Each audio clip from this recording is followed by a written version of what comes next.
Hello, Wolfpack fans. I'm Mark T. Robinson. And I'm Gabriel Garza. And we are bringing you this week's Wolfpack Weekly Report, talking about the matchups that went down here over the past weekend in Wolfpack sports, talking about some sports that are starting to kick off as the spring seasons are getting underway. Gabe, you ready to get this rocking and rolling? Let's go.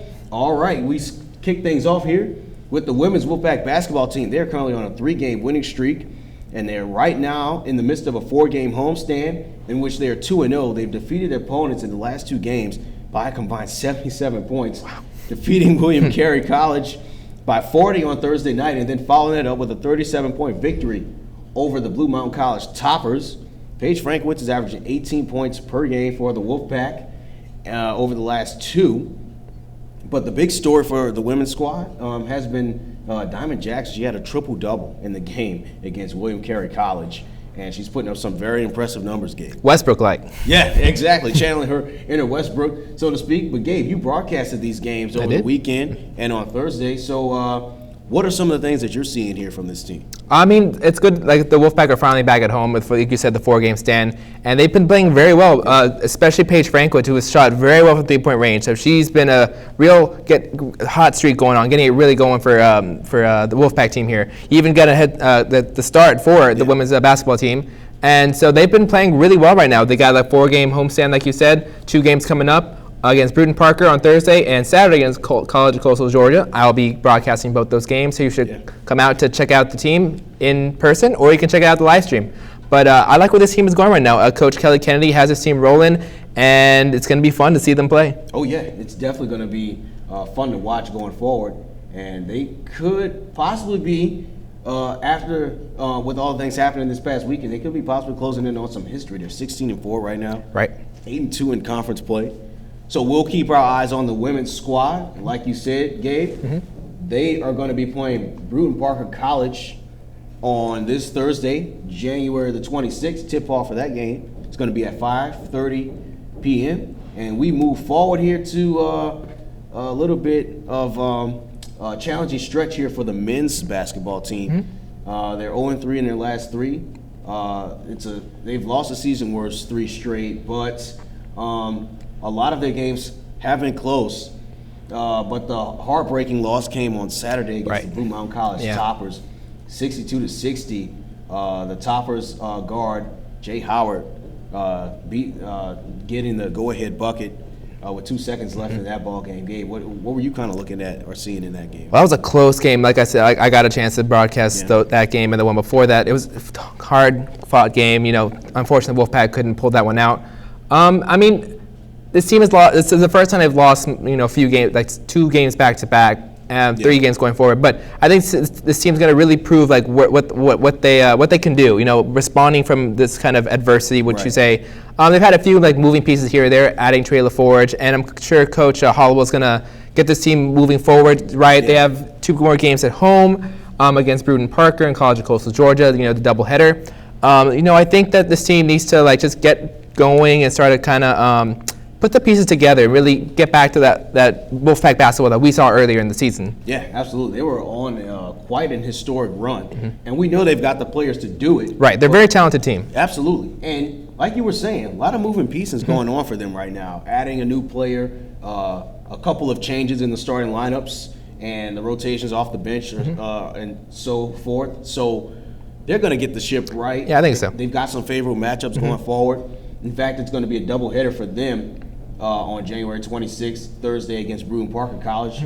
Tip-off is going to be at 7:30 p.m., so come out and support the Wolfpack.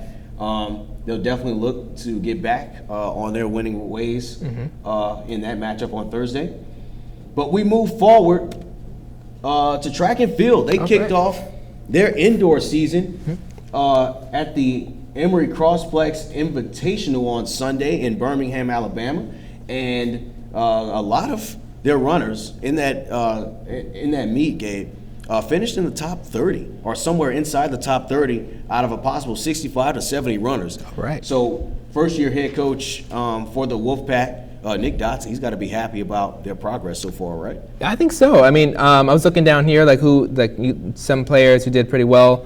On the men's side, Anthony Rizzi, was a sophomore who had a very good, outstanding season his freshman year.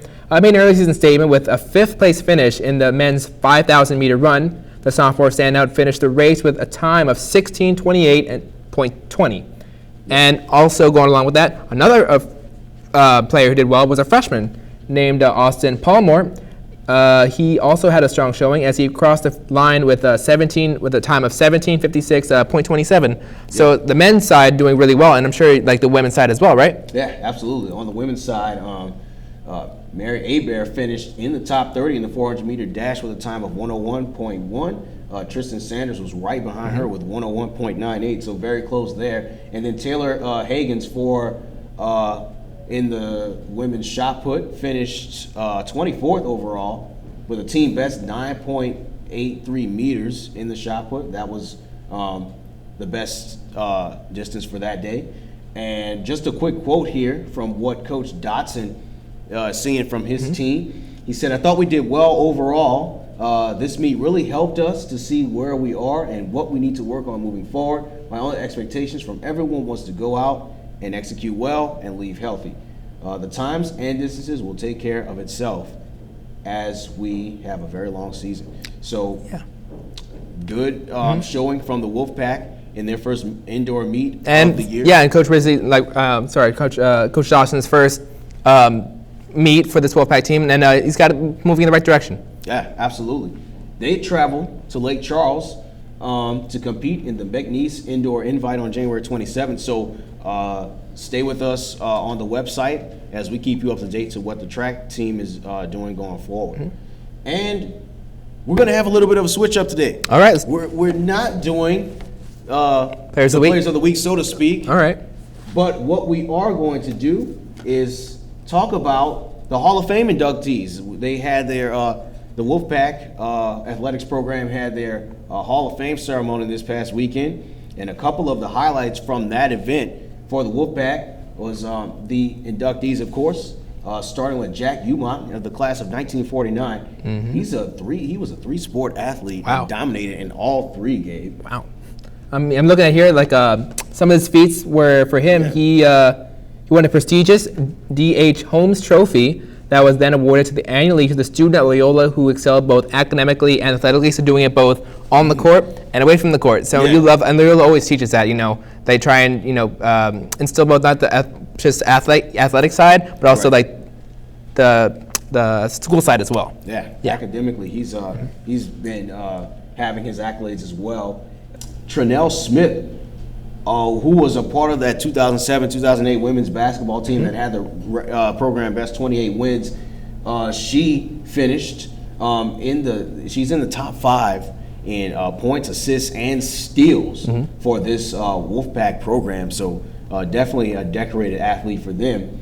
And finally, as we mentioned, the 2007-2008 women's basketball team, led by Doobie Plaisance, back in 2007-2008, had the program record and rattled off 16 straight wins and repeated as the then Gulf Coast Athletic Conference champion. So, Gabe, some very impressive inductees into the Hall of Fame. Yeah, so congratulations to Jack Umont, Trinell Smith, and the 2007-08 women's basketball team. Congratulations to them. Not many players. I mean, I'm sure we're watching players right now that are eventually going to get that, induction ceremony themselves. Yeah. So congratulations to those 3, and I'm sure we'll see some more on the way. Yeah, definitely. And that's all the time we've got for today. But before we close out, we just want to keep our fellow conference school, William Carey College, in our thoughts and prayers as they suffered some losses to their gymnasium due to the tornadoes and storms in the area this past weekend. So thoughts and prayers to them as we go forward. But follow us on Twitter.